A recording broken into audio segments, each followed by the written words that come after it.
Hello, কী অবস্থা সবাইকে? স্বাগত জানাচ্ছি আরেকটা ভিডিওতে। আজকে হচ্ছে 13ই জুলাই 2024। এটা আমার 9 number video. I guess I hope আপনারা পিছনের ব্যাকগ্রাউন্ড নয়েজ শুনতে পাচ্ছেন না, কারণ it's too loud. I can hear it, hopefully you can. Anyways, আজকে দিনটা ভালো গেছে। সকাল সকাল ঘুম থেকে উঠে জিমে গেছি। তারপরে বিকেলে একটু বের হয়েছিলাম। আমাদের এখানে একটা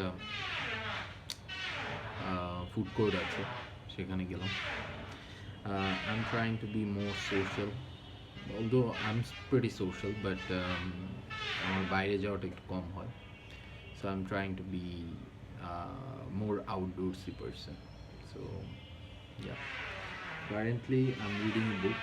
It's called, oh my god, the light, Emotional Intelligence by Daniel Goldman. Almost half পড়া শেষ, 135 পৃষ্ঠার মতো পড়েছে। Anyways, so I think most of us nowadays are not emotionally balanced. এটা হতে পারে আমাদের লাইফস্টাইলের কারণে, হতে পারে আমাদের ফর্মার এডুকেশনের কারণে। Anything can make us vulnerable to emotions. আর আমরা হয়তো বা কখনো ইমোশনাল চ্যালেঞ্জের মধ্যে দিয়ে যাইনি, যেটার কারণে হতে পারে যে আমরা অনেক কিছুতে ভালো না। যাই হোক, তো আমি মনে করি যে আমাদের ইকিউটা সম্পর্কে একটু জানা উচিত। Emotional quadrants, if I am probably I'm butchering the pronunciation. Anyways, so ইকিউটা অনেক ইম্পর্টেন্ট মানুষের জন্য, just like IQ. EQ is one of the baseline or building blocks of life, in my opinion. একটা হিউম্যানের তার ইমোশন সম্পর্কে জানা উচিত, সে কেন একটা কাজ করে। আমরা জেনে খুবই অবাক হবেন যে আমরা আসলে মানুষ হিসেবে অনেক ইমোশনাল একটা প্রাণী। আমরা কোনো কিছু করলে দেখা যাচ্ছে যে সেটার পিছনে সেটার পিছনে কোনো না কোনো একটা রিজন থাকে, যে কেন আমরা এটা করছি, কেন আমরা অন্য একটা কাজ করি না। সো এই জিনিসগুলো যদি আমরা জানতে পারি, তাহলে আমরা আসলে ডিসিশন মেকিংয়ে অনেক আমরা ডিসিশন মেকিং করতে পারবো আর কি, বেসিক্যালি।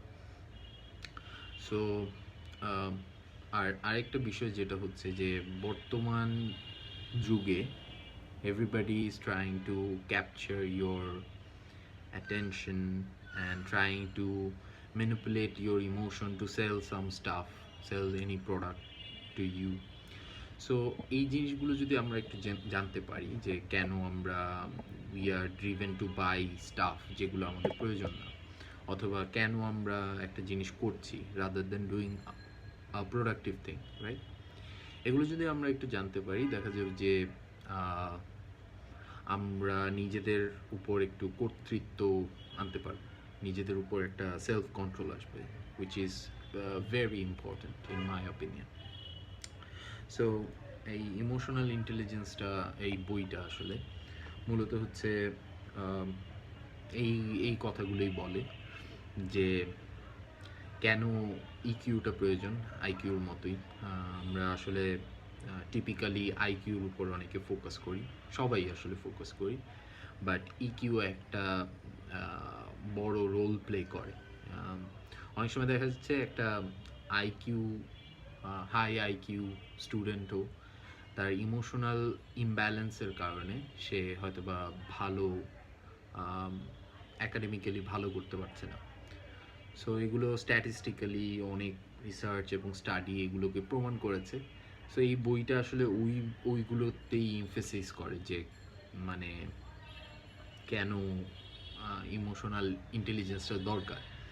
প্লাস হচ্ছে এখানে কিছু টিপস অ্যান্ড ট্রিক্স দেওয়া আছে যে কিভাবে আপনি ভালো করতে পারবেন, কিভাবে কোথা থেকে আপনি স্টার্ট করবেন ইকিউ ডেভেলপ করা। সো আমি মনে করি সবাই এই বইটা পড়া উচিত। It's a must read, it's my recommendation. Obviously it's a international #1 bestseller for a reason. So yeah, I think you should read it. So এইটাই, আজকে অনেক ব্যাকগ্রাউন্ড নয়েজ হচ্ছে আমার, আসলে আমি জানি না আসলে ভিডিওটা কেমন হবে। সো এখানেই শেষ করে দিচ্ছি। হোপফুলি প্রতিদিন এভাবে একটা করে ভিডিও বানাতে পারবো এবং হোপফুলি কোনো না কোনো লাইক নিউ ইনফরমেশন আপনাদেরকে দিতে পারবো। আর আজকে হচ্ছে আমার 9th video in my 365 days video journey. So tomorrow I guess it's a big day. 10 number video হচ্ছে।